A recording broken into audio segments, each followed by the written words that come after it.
आनंद लो प्रतिदिन के जीवन का कार्यक्रम में स्वागत है। और हाँ, आप आनंद लो जीवन का देख रहे हैं, क्योंकि आप कहेंगे कि आज हम बिल्कुल नया मंच देख रहे हैं और वाकई इसके प्रति उत्तेजित हैं। प्रभु ताज़ी और नई वस्तु पसंद करता है और जॉयस मेयर मिनिस्ट्रीज में हम समकालीन रहना चाहते हैं। आज अपने मित्र को अतिथि के रूप में देखकर मैं खुश हूँ, जो न केवल मेरे अच्छे दोस्त हैं बल्कि संसार भर को प्रभावित करने वालों में से हैं, जोएल ऑस्टिन।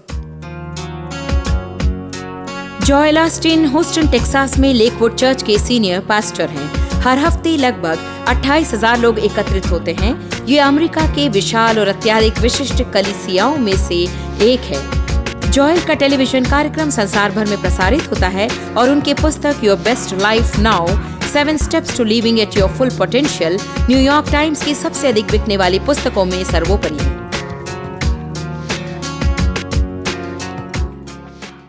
जोएल, आज यहाँ आने के लिए शुक्रिया। आपको देखकर अच्छा लगता है। शुक्रिया जॉयस, यहाँ पर आना सौभाग्य है। संसार में किसी भी व्यक्ति से अधिक मैंने आपके टिप्स सुने हैं और मुझे प्रिय है, ये मेरा सम्मान है।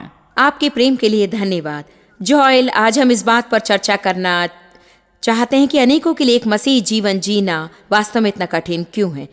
कई लोग मानते हैं कि ये कठिन है और लोग हर समय ऐसा ही कहते हैं। हाँ, क्या आप जानती हैं जॉयस, एक अच्छे मसीह परिवार में मैं पला, कभी मैंने ऐसा महसूस नहीं किया। हाँ। मेरे विचार से यदि आप परमेश्वर से प्रेम रखते हैं और मनुष्य आप पर नियम और दबाव रखना चाहते हैं तो आप उसे अस्वीकार कर देते हैं, तो यह आपके लिए कभी कठिन नहीं होगा। मुख्य बात यह है कि आप सही उद्देश्य के साथ में हर दिन प्रभु को प्रसन्न करने के लिए उठें। मैं सुबह उठकर ये नहीं सोचता क्या नहीं कर सकता, मैं सोचता हूँ कि मैं क्या कर सकता हूँ। जानते, ये आसान है। हम लोगों के लिए कुछ पृथक है और मैं जानती हूँ कि कई लोग ऐसे हैं जिनका पालन पोषण आप जैसे हुआ है। मेरे अच्छे मित्र जिनका पालन भी ऐसे उत्तम परिवार में हुआ है, लेकिन ऐसे भी लोग हैं जिनका पालन किसी दूषित परिवार में हुआ है, जहां उनके साथ अच्छा व्यवहार नहीं किया गया और कुछ भी उनके लिए सकारात्मक ना रहा हो। मेरे ख्याल से सामान्य तौर पर इन लोगों के लिए जीवन कठिन लग सकता है, पर जरूरी नहीं है। सही है, क्योंकि बाइबल हमें बताती है कि हम अपने मन को नया बना सकते हैं। आप अपनी सेवकाई में किस तरह से मन संबंधी समस्या से लोगों को परेशान देखते हैं? मैं देखता हूं कि यह एक प्रधान समस्या है जिसे हम सब निपटते हैं, क्योंकि मन में ही शत्रु हमसे अधिक युद्ध करता है। अतः जो लोग कठिन परिस्थितियों से आते हैं उन्हें, यद्यपि मैं एक अच्छे मसीह परिवार में पला, हमें कुछ कठिनाइयां गई। मेरी माता कैंसर की शिकार थी और परेशानियां थी। मेरे ख्याल से हमें सकारात्मक विचारों को चुनना है, अपने मन को प्रभु वचन से नया बनाना है। हमेशा आप कहती हैं प्रभु सकारात्मक प्रभु है और आप नकारात्मक और उससे मेल नहीं खा सकते हैं। लोग कभी कभी मुझे कठिनाई में डाल देते हैं और कहते हैं जोएल तुम सदा सकारात्मक हो। इसमें कोई बहाना नहीं है। देखिए, हमारा परमेश्वर सकारात्मक है। मैं लोगों से पूछता हूं आप किसके बारे में सोच रहे हैं? आप क्या यही सोच रहे हैं कि क्या गलत है, क्या सही है? ये इस पर निर्भर होता है कि आप किस पर ध्यान लगाते हैं। किसी ने एक दिन कहा, जब हम कुछ लोगों के साथ भोजन कर रहे थे, कि जोएल हमेशा लोगों को प्रोत्साहित करते हैं। मैंने कहा तो इसमें कोई गलत बात नहीं लगती। दे बात तो ये है कि ये मेरा स्वाभाविक है। हाँ। मैं खेलकूद में भाग लेता, मैं उत्साह बढ़ाता था और कुछ नहीं कर सकता। अधिक कठिनाई का सामना हमें करना पड़ता है। हमें सकारात्मक रूप से करना चाहिए। अभी भी मेरा यही विचार है कि सब कुछ दृष्टिकोण पर ही निर्भर है। तो बात बिल्कुल साफ है कि चुनाव करना ही मुख्य है। लोग चुनाव करते हैं। मैं जानती हूँ कि कई बार सवेरे शैतान आपके मन का सौदा करता है। मैं कहती हूँ कि कभी कभी पूरी नींद से जागने से पहले ही शत्रु सौदा करने आ जाता है और आप जिन विचारों के साथ दिन की शुरुआत करते हैं उस पर काबू करने लगता है और सारा दिन उस पर आधारित रहता है। नकारात्मक रहने से वास्तव में कोई फायदा नहीं होता। कोई फायदा नहीं। ये ऐसा है कि हम बहुत सी बातें करते हैं। दाऊद ने उठकर कहा कि आज का दिन यहोवा ने बनाया और मैं इसमें आनंदित रहूंगा। मैं आज के दिन में आनंदित होने का निर्णय लेता हूँ। ये उचित है। आपको आराम से निर्णय लेना चाहिए। मैं पूरे मन से स्वीकार करता हूँ कि यदि हम सुबह उठते हैं और समाचार पत्र या फिर हमारी टीम जो हार गई है उसके विषय में अगर हम सोचेंगे तो हमारा दिन नकारात्मक ही होगा और ये बहुत ही आसान होगा कि दूसरी ओर चले जाए। कहीं ये आसान है? शायद ये सच ना हो, परंतु आप खुद को प्रशिक्षित कर लें। जैसे कि आप गहरे तट के बारे में कहते हैं, मैं उदाहरण देता हूं कि यदि आप यह जानने की कोशिश करें कि ये विचार कहां से आया है, मैं आज इतना नकारात्मक क्यों हूं, मैं इतना अविश्वासी क्यों हूं, आप ये कह सकते हैं कि मैं इन बातों को छोड़ दूंगा और अच्छी चीजों के पीछे ध्यान लगाऊंगा। सचमुच ये है कि हम जिंदा हैं, हम तंदुरुस्त हैं। एक दिन मैंने विक्टोरिया से कहा कि हमारी बहुत कम समस्याएं हैं, समस्याएं कम हैं, हमारे बच्चे तंदुरुस्त हैं, रहने के लिए अच्छी जगह है, हम एक महान देश में हैं। कृतज्ञ होने के लिए बहुत कारण है। बिल्कुल सही। मेरे ख्याल से एक बात जिसके प्रति लोग नकारात्मक होते हैं वो है खुद के बारे में। लगता है शत्रु लोगों से सदा ये कहते रहने की कोशिश करता है कि उनकी क्या गलती है, और मुझे इससे निपटना पड़ा और मैंने अपने जीवन में इसका सामना किया, क्योंकि मेरा पालन पोषण एक नकारात्मक वातावरण में हुआ। मेरे पिता ने मेरा बलात्कार किया, जिसकी वजह से मैं दोष भाव, संकोची स्वभाव और दंड के योग्य होने के विचार से जीती रही। और आज मैं अपने दर्शकों को इस विषय में ये समझाना चाहती हूँ कि उन्हें अपने आप के बारे में हर छोटी बात पर सकारात्मक रहने की आदत डालनी बहुत ही ज़रूरी है। जैसे कि छोटी बातों में भी, कल मैंने जूते खरीदने गई और वहाँ पर 2-3 जोड़े मुझे पसंद आए और तुरंत शत्रु मुझ में दोष भाव उत्पन्न करने लगा कि मैं अधिक खर्च कर रही हूँ। लेकिन तब प्रभु ने मुझे याद दिलाया कि देखो, तुम सही जगह पर हो जहाँ तुम कम दाम में खरीद रही हो। इसलिए ये फिजूल खर्ची नहीं है। तुम और भी जूते खरीद कर दूसरों को दे सकती हो। इसलिए शैतान को तुम्हें दोषी ठहराने का मौका बिल्कुल मत दो। मुझे अक्सर ऐसा लगता है कि हर विषय में शैतान आपके जीवन की खुशी चुराने में तुला रहता है और आपको लगता है कि एक मसीही होना बहुत बहुत बहुत कठिन। मेरे ख्याल से ये बात सही है। बाइबल कहती है कि शैतान भाइयों पर दोष लगाने वाला है। आप बाहर जाकर 10-15 लोगों की मदद करें और फिर भी आप दोषी पाएंगे कि आपने किसी की मदद नहीं की है। और देखिए, वो इसके विषय में ज़्यादा काम करता है। और जैसे आपने कहा कि अपनी कमजोरी को ध्यान नहीं देना चाहिए, सब में कमियां होती हैं। मैं आपकी कुछ कमजोरियों को जानना चाहती हूँ क्योंकि ऐसा नहीं लगता कि आपकी कोई कमजोरियां हैं। नहीं तो जब विक्टोरिया यहाँ आएंगी तो मैं उनसे पूछ लूंगी। हाँ, मैं उसे बताने दूंगा। हम में बहुत सी कमियां होती हैं, परंतु एक बात जो मैंने देखा है, जिसके बारे में आप बहुत कुछ सिखाती है। आप कहती कि अपने खुद के बारे में आपको सकारात्मक अंगीकार करना है, यदि वो आपके मन में ही क्यों ना हो, आपको उसे अपने मुंह से कह देना चाहिए। क्या आप जानते हैं, मैं इसके बारे में सोचता फिरता था जब मेरे पिताजी की मृत्यु हो गई। उसके बाद में मुझे लगा मैं पिताजी के समान अधिक वचनों का उपयोग नहीं कर रहा हूँ। जानते हैं, मेरा व्यक्तित्व सिर्फ इतना ही है कि दैनिक जीवन के विषय में कहूँ। फिर एक समय आया जब मैंने बातों को स्पष्ट करने के लिए वचनों का उपयोग किया, क्योंकि मुझे लगा कि मुझे जरूरी है, मैं प्रभु का सेवक हूँ। परंतु ऐसा कोई कानून नहीं कि प्रवचन में हमें इतनी वचनों का उपयोग करना चाहिए। छोटी सी बात को लेकर मैं उसे समझाता हूँ, मैं दोषी महसूस करने लगा। मैंने उसे बदलने की कोशिश की। जब आप अपनी कमियों के होते हुए भी जीना आरंभ करते हैं तो आप अपनी गलतियों के बावजूद भी प्रभु के अनुरूप में बदलते हैं। मैं पापियों के विषय नहीं कह रहा हूँ। या कुछ मैंने फैसला किया कि शायद मैं अपने पिताजी की तरह प्रभावशाली रूप से न बोल सकूं, उनकी तरह नहीं कर सकूं, परंतु प्रभु ने मुझे वैसा बनाया और शायद मेरी सफलता का यही एक कारण है। प्रभु ने मुझे जैसा रहने के लिए बनाया है, मैं उसके प्रति वफादार हूं। मैं इससे सहमत हूँ। सच है कि आपके पिता की मृत्यु के 2 हफ्ते बाद मैं आपके चर्च में थी, जब आप परमेश्वर का मार्गदर्शन पाने व उसे लोगों के लिए वचन प्राप्त करने के विश्वास से बैठे हुए थे, क्योंकि उन्होंने आपको इस कलीसिया की जिम्मेदारी लेने को कहा था। और मुझे याद है और यकीन है कि आप लोगों से ये भी कहते हैं कि आप बिल्कुल डरे हुए थे और आप ठीक से ये भी नहीं जानते थे कि आपको क्या करना है या फिर क्या आप उसे कर सकते हैं। और आपने इतना महान काम किया है। मैं हर बार लोगों से यही कहती हूँ कि मेरे ख्याल से जोएल की महान सफलता का एक कारण यह है कि लोगों को एक निश्चित सांचे में ढले रहने के लिए उन पर जो दबाव डाला जाता है उससे वे प्रभावित नहीं होते हैं। वास्तव में एक प्रचारक या आराधना अगुआ या पासवान की पत्नी होने का निश्चित ढांचा नहीं होता। सचमुच कभी कभी हमें अपनी असलियत बनाए रखने के लिए शैतान से लड़ना पड़ता है। हाँ, कई बार लड़ाई लड़नी पड़ती है। ये एक संघर्ष है। जैसे कि आपने कहा है कि लोग आपको एक बक्से में बंद करते हैं और आप पर आलोचना करते हैं कि आपने ये किया है या आपने वो नहीं किया है, और आपको तो अपने हृदय को बस परखना चाहिए। हर सुबह मैं उठकर कहता हूँ, प्रभु क्या मैं सही बात कर रहा हूँ? मुझे क्या करना चाहिए? क्या मेरे विचार सही है? प्रभु के सामने क्या मेरा हृदय शुद्ध है?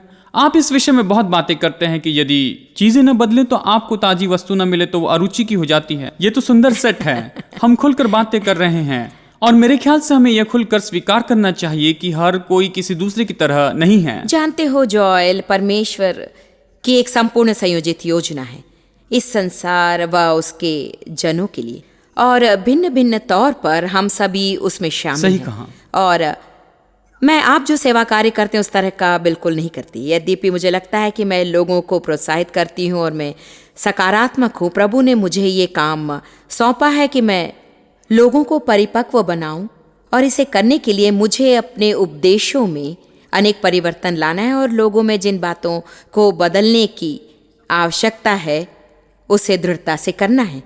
नहीं तो प्रभु प्रसन्न नहीं होगा। लेकिन यदि लोग इसे सुनेंगे, सही कहा, तो अभिभूत हो जाएंगे। इसलिए उन्हें प्रोत्साहन, सुधार और प्रशंसा की जरूरत है। ये स्पष्ट है कि लोग प्रोत्साहन पाना चाहते हैं और उन्हें सकारात्मक होना अच्छा लगता है, क्योंकि आपकी सेवकाई बिल्कुल उल्लेखनीय रीति से उड़ान भर चुकी है। जॉयल ऑस्टीन की महान सफलता के बारे में किसी के मुंह से सुनने में बड़ा मजा आता है और वास्तव में हास्यास्पद है। लगभग सभी जगह जहां भी हम प्रचारकों के साथ बैठते हैं वे जानना चाहते हैं कि आप उन्हें जानती हैं। मैंने कहा, मेरा विचार है कि जॉयल का हृदय शुद्ध है, उनके उद्देश्य बिल्कुल सही है, किसी को आकर्षित करने का प्रयास नहीं करते, किसी के प्रतिद्वंदी नहीं, और देखिए किसी निश्चित सांचे में ढले रहने के दबाव से वे प्रभावित नहीं होते। और मैं उनसे कहती हूँ कि वे आपका अनुसरण करें और लोगों के दबाव में आकर अपनी असलियत ना खो दें। और यही तो एक मुख्य बात है, और मुझे भाता है कि मैं कोशिश करूं और दबाव में ना आऊं। और रिपोर्टर ने मुझसे पूछा कि ये सब क्या है। मैंने कहा, मैं आपको सिर्फ एक ही बात कह सकता हूं, शायद ये प्रभु का अनुग्रह है। ऐसा हो सकता कि मेरे पिताजी ने जो 30-40 वर्षों तक सेवा की उसका ये सम्मान है, और प्रभु ने सेवकाई को दबने नहीं दिया। कभी नहीं सोचा कि ये इतनी ऊंची उठेगी, मैंने कभी नहीं सोचा कि मैं सेवा करूंगा। ये बात बिल्कुल सच है कि हमें जानना जरूरी कि हम क्या हैं। मुझ में कई कमियां हैं पर मैं उन पर ध्यान नहीं देता। हमें उन बातों पर ध्यान रखना है जो प्रभु ने अच्छी दी हैं। उसने मुझे मुस्कान दी, खुशी दी है। हम कुछ बातें सुधार सकते हैं, हम बढ़ रहे हैं। हम वो नहीं है जो बनना चाहते, परंतु हम वो भी नहीं है जो पहले हम थे। हाँ, मैं जानती हूँ कि आज बहुत से ऐसे लोग इस कार्यक्रम को देख रहे हैं जो वास्तव में आज़ादी चाहते हैं कि वे ही बने रहें। मैं इस विषय पर बहुत प्रचार करती हूँ, ये कि आप कौन हैं। मैंने लंबे समय तक इसके लिए संघर्ष किया और मैंने सोचा कि मुझे अपने पड़ोसी जैसा होना चाहिए, अपने पासवान की पत्नी जैसा और मेरे पति जैसा। मुख्य बात यह कि यदि आप किसी दूसरे मनुष्य की तरह होने का प्रयत्न करें तो प्रभु आपकी मदद बिल्कुल नहीं करेगा, क्योंकि हम अत्यधिक लोगों की बातें सुनते हैं और उसके बाद हम सोचते हैं कि परमेश्वर हमसे असंतुष्ट है। एक बार प्रभु ने मुझसे कहा, जॉयस, मुझे प्रसन्न करना वास्तव में इतना कठिन नहीं जितना कि अनेकों का विचार है, और तुम अपने आप के प्रति मुझसे भी अत्यधिक जटिल हो। इसका अर्थ नहीं कि प्रभु नहीं चाहता कि हम धर्मी मनुष्य बने, बल्कि जानता है कि हम कहाँ से आरंभ करते हैं और हमें अपने लक्ष्य तक पहुंचाने में वो हमारी मदद करेगा। ये कुंजी है, क्योंकि आप उल्टी छलांग लगाकर कह सकते हैं कि आप जैसे भी है वैसे ही रहिए, तो मैं पाप भरा विद्रोही जीवन भी जीऊंगा। हाँ। ऐसा नहीं है। कि बात यह है कि आपका हृदय शुद्ध होना चाहिए। मैं अपनी कलीसिया के लोगों से कहता हूं कि सुबह उठते ही अपने सामने प्रभु का मुस्कुराता हुआ चेहरा आप रखें। कई लोग कलीसिया में चोट खा चुके हैं, सभी कलीसियाओं में नहीं, परंतु सामान्य रूप में से लोग तो कलीसिया में ये पता लगाने जाते हैं कि वो जो कर रहे हैं वो गलत है क्या, या फिर पहले से अधिक बुरा महसूस करके निकलते हैं। लोग कहते हैं कि एक रिपोर्टर ने कहा, यहाँ पर जब लोग आते हैं तो अच्छे मनोभाव को पहले से लेकर जाते हैं और आप उन्हें खुश करते हैं। ये किस प्रकार की आलोचना है। मैं चाहता हूँ कि यहाँ के लोग अच्छी भावनाओं और अच्छे इरादों के साथ में लौटें, पर हाँ, मैं उनको अच्छे महसूस करने और सुधरने के लिए प्रेरित करना चाहता हूँ। बिल्कुल ठीक। हमसे जुड़े रहिए। हम जॉयल ऑस्टीन के और अधिक विचारों को लेकर फिर लौटेंगे और इस विषय पर चर्चा करेंगे कि मसीह जीवन जीने के प्रति लोगों का क्या इरादा है।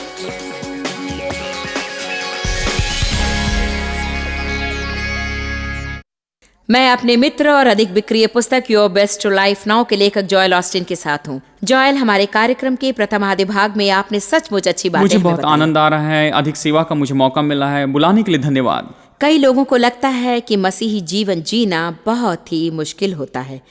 अभी अभी हमने कुछ लोगों से पूछा था कि क्या मसीही जीवन जीना सचमुच कठिन है। हम चाहते हैं कि आप उनकी राय सुने।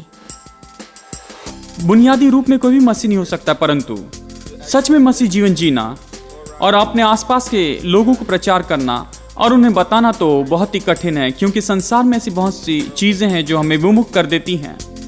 यह मुश्किल है, बहुत लालच देता है, सही काम करने की कोशिश करते हैं, क्योंकि यदि जीना चाहते हैं या अनंत जीवन पाना चाहते हैं तो सही काम करना जरूरी है। मेरे ख्याल से यदि आपका विश्वास सच्चा है तो फिर अपने विश्वास के अनुसार जीना आसान है। जीवन तो जीवन है, मुझे नहीं लगता कि धर्म से बदल देता है। बहुत से लालच के कारण कभी कभी वो मुश्किल होता है। दूसरों से कहना आसान है, परंतु अपने नैतिक उद्देश्यों का पालन करना कठिन है। मुझे नहीं लगता कि इसमें कोई समस्या होगी, क्योंकि इसमें किसी प्रकार की हानि नहीं होती। ये तो समाज में स्वीकृत किया गया है, इसलिए मुझे नहीं लगता कि ये कठिन है। समाज के दबाव के कारण ये कठिन हो सकता है, परंतु यदि आपका विश्वास दृढ़ है तो कोई समस्या नहीं होगी। बस आपको पूरी कोशिश करना चाहिए। मैं यही कहूँगा, क्या मसीह जीवन जीना मुश्किल है?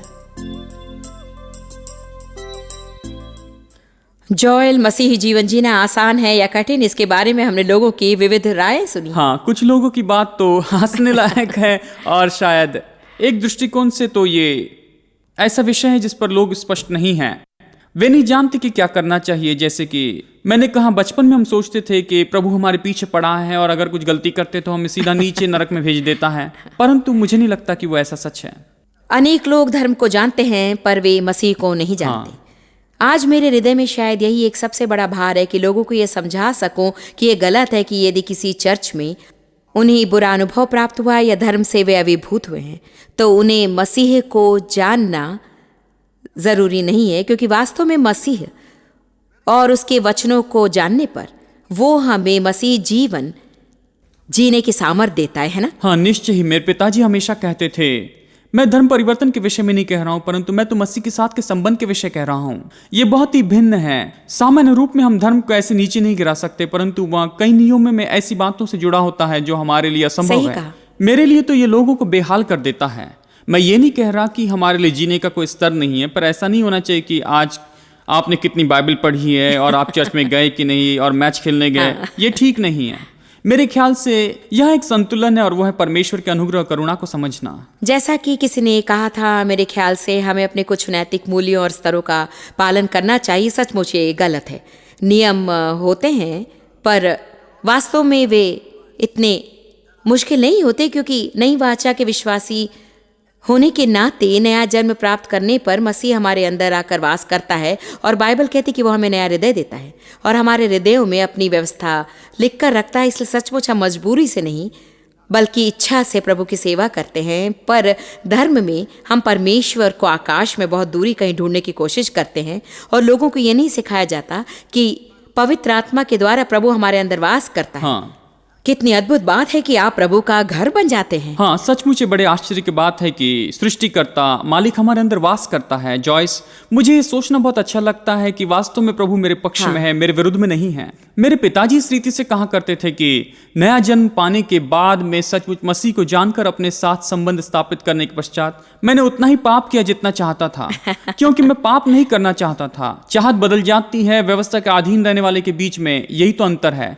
मैं कहूंगा कि हम नहीं चाहते कि हम उसे करें, परंतु सामान्य रूप में मैं जो करना चाहता हूं उसे मैं कर सकता हूं। मैं खुश रह सकता हूं, किसी बात से बंधा नहीं रह सकता हूं। मेरे ख्याल से परमेश्वर के अनुग्रह को समझने के तात्पर्य तो यही है। जॉयल, वाकई बहुत ही अच्छी बात कही आपने। जब आपने कहा मैं जितना चाहता हूं उतना पाप कर सकता हूं, तब आधे लोगों ने कहा, पर मुख्य बात ये एहसास करना है कि यदि प्रभु ने आपको एक हृदय दिया है नए जन्म मसीह के नाते, तो आपको पाप करने की इच्छा नहीं रही। फिर भी लोग गलतियां करते हैं क्योंकि पाप अभी भी नहीं मरा। आप पाप के लिए मरते हैं तो अभी भी हम में शारीरिकता है जिसके जरिए शैतान कार्य करता है और मसीही जीवन जीने के लक्ष्य को पाने नहीं देता। मेरे लिए ये एक दैनिक दावा है कि प्रभु को हाँ कहूँ और मेरे शरीर तथा शैतान को ना कहूँ। मुझे ये विचार रखना पसंद है कि मुझे जहाँ होना चाहिए वहाँ मैं नहीं हूँ। प्रभु को धन्यवाद, मैं वहाँ नहीं जहाँ थी मैं ठीक हूँ और अपने पद पर हूँ। और जब तक हम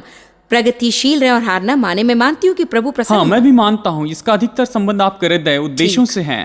कहने का मतलब यह है कि उठकर मैं ये नहीं कहता कि मैं झूठ कहना चाहता हूँ या सच पर नहीं चलना चाहता हूँ। मेरे ख्याल से प्रभु ने हमें ऐसा हृदय दिया और हमें प्रभु के साथ मिलकर काम करना चाहिए, क्योंकि सच में हम सभी बातें करते तो हैं, परंतु वो सत्य है कि मैं ऐसे वातावरण में नहीं पला कि जहाँ मुझ पर नियम या किसी प्रभाव का दबाव रखा गया है कि हमें मसीह जीवन जीना है और इस प्रकार से हंसना मजाक नहीं करना। मुझे मौज मस्ती करने के लिए कहीं जाकर नशा करने की जरूरत नहीं थी। मैंने कभी ऐसे नियमों को महसूस नहीं किया। मेरे लिए तो एक मसीह जीवन जीना ही सबसे उत्तम जीवन है। जानते हैं जॉयल, जिस रीति से मेरा पालन पोषण किया गया बिल्कुल आपसे विपरीत। मैं बहुत ही दूषित घर में बड़ी हुई जहाँ शराब का मोह अधिक था और हर प्रकार का दुष्प्रयोग और अहिंसा थी और सभी हर समय क्रोधित रहते। वो बहुत ही तनावग्रस्त वातावरण था और अपने और परमेश्वर के बीच के संबंध में मैंने इसमें से बहुत कुछ मिला लिया और हमेशा मुझे लगता था कि चाहे मैं जो करूं प्रभु मुझसे प्रसन्न नहीं होगा। वास्तव में यह प्रभु का स्वभाव नहीं था। हम कलीसिया में प्रभु के अनुग्रह के बारे में बहुत कुछ सुनते हैं। यदि परमेश्वर का अनुग्रह नहीं रहता तो कुछ नहीं होता, परंतु कई लोग अनुग्रह के वास्तविक अर्थ को नहीं समझते हैं। कहा जाता है मसीह के खर्च से प्राप्त परमेश्वर की दौलत ही अनुग्रह है, परंतु यदि पवित्र आत्मा ने मुझे व्यावहारिक तौर पर ये न समझाया होता कि अनुग्रह क्या है और उसे दैनिक जीवन में कैसे अपनाऊं, तो मुझे नहीं लगता कि मैं वहाँ रहती जहाँ मैं आज हूँ। वैसे भी मैं एक मसीह बनी रहती क्योंकि मैं प्रभु पर प्रेम रखती हूँ, परंतु जीवन में किसी प्रकार का जय नहीं पाती क्योंकि दुष्ट प्रवृत्तियों को जीतने में सहायक सामर्थ्य अनुग्रह है, ये मैंने नहीं सीखा था।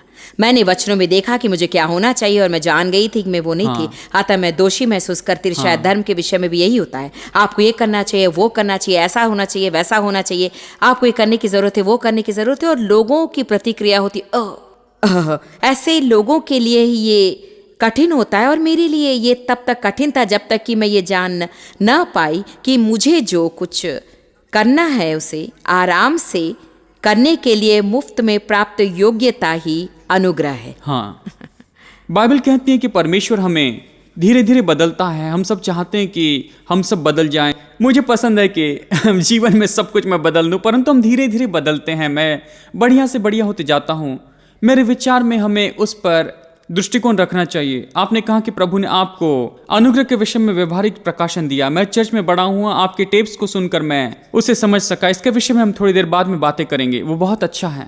परमेश्वर ने आपको जो वरदान दिया सचमुच वो तो बहुत ही अनमोल है और इससे कई लोगों की बहुत मदद होती है। मैंने बहुत संघर्ष किया है। मेरे सामने मेरी एक उपदेशात्मक श्रृंखला है, अनुग्रह और अधिक अनुग्रह। इसके बारे में आज हम चर्चा करेंगे और इस उपदेश का शीर्षक है freedom from struggle and frustration. सच कहूँ तो जॉयल, मुझे लगा कि मैं हर समय संघर्ष कर रही थी और हमेशा निराश थी। मैं बहुत निराश थी, बहुत कुंठित थी। मैं अपने आप से, डेव से, बच्चों से निराश थी।